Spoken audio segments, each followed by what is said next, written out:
Hi welcome to my channel. இன்றைக்கி வந்து நம்ம என்ன பார்க்க போகிறோம் அப்படின்னா வந்துட்டு வாழைப்பூ வச்சுட்டு ஒரு ஸ்நாக்ஸ் ரெசிபி தான் பார்க்க போகிறோம். வாங்க எப்படி செய்கிறதுன்னு பார்க்கலாம். ஃபஸ்ட்டு வந்து நான் ஒரு வாழைப்பூ எடுத்திருக்கேன். அந்த வாழைப்பூ வந்து நம்ம ஃபஸ்ட்டு க்ளீன் பண்ணிக்கலாம். மேலே இருக்க அந்த தோலை நம்ம உரித்தோம் அப்படின்னா அதில் வந்து உள்ள பூ இருக்கும். அந்த பூ வந்து எடுத்துக்கோங்க.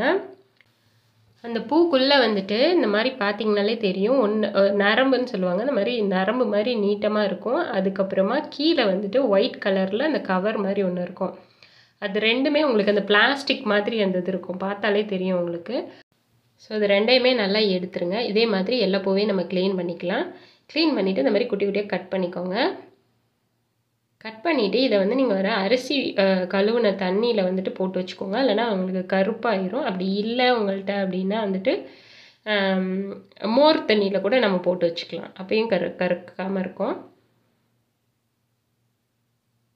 போட்டு வச்சுட்டு அதை அப்படியே ஓரமாக இருக்கட்டும். நெக்ஸ்ட்டு வந்துட்டு ஒரு பாத்திரத்தில் கொஞ்சமாக வெங்காயத்தை கட் பண்ணி எடுத்து வச்சுக்கோங்க.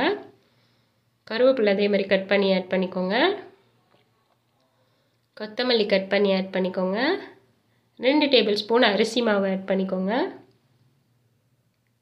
கடலை மாவு 2 டேபிள் ஸ்பூன் ஆட் பண்ணிக்கோங்க. கார்ன்ஃப்ளவர் 1 டேபிள் ஸ்பூன் ஆட் பண்ணிக்கலாம். கொஞ்சம் மஞ்சள்தூள் ஆட் பண்ணிக்கோங்க. கரம் மசாலா கொஞ்சம் ஆட் பண்ணிக்கோங்க.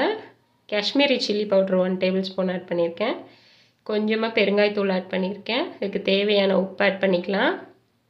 இப்போ வந்துட்டு நம்ம அந்த அரிசி கழுவின தண்ணியில் போட்டு வச்சோம்ல வாழைப்பூ, அதை நல்லா புழிஞ்சிருங்க. தண்ணி எதுவுமே இல்லாமல் நல்லா புழிஞ்சிட்டு இதில் ஆட் பண்ணிக்கலாம்.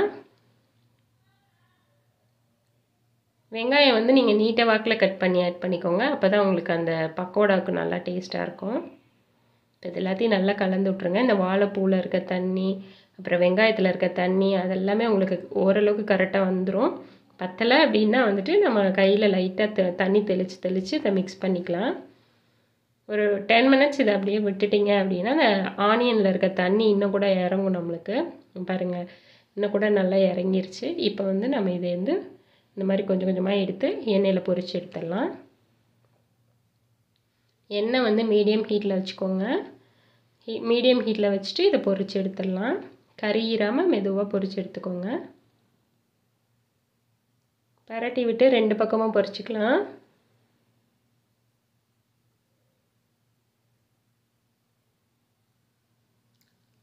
அந்த கோல்டன் ப்ரௌன் கலர் வந்தோடனே நம்ம அதை எடுத்துடலாம். அதே மாதிரி நம்ம மீதம் இருக்க எல்லாத்தையுமே வந்துட்டு எண்ணெயில் பொரித்து எடுத்துக்கலாம்.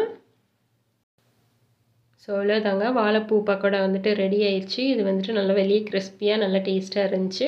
நீங்களும் இது மாதிரி ட்ரை பண்ணி பாருங்கள். குழந்தைங்களுக்குலாம் நம்ம வந்துட்டு இந்த மாதிரி வாழைப்பூ சாப்பிடாத குழந்தைங்களுக்குலாம் ட்ரை பண்ணி கொடுக்கலாம். உங்களுக்கு பிடிச்சிருந்துச்சுன்னா லைக் பண்ணுங்கள், ஷேர் பண்ணுங்கள், கமெண்ட் பண்ணுங்கள், மறக்காமல் சப்ஸ்கிரைப் பண்ணுங்கள். தேங்க்யூ.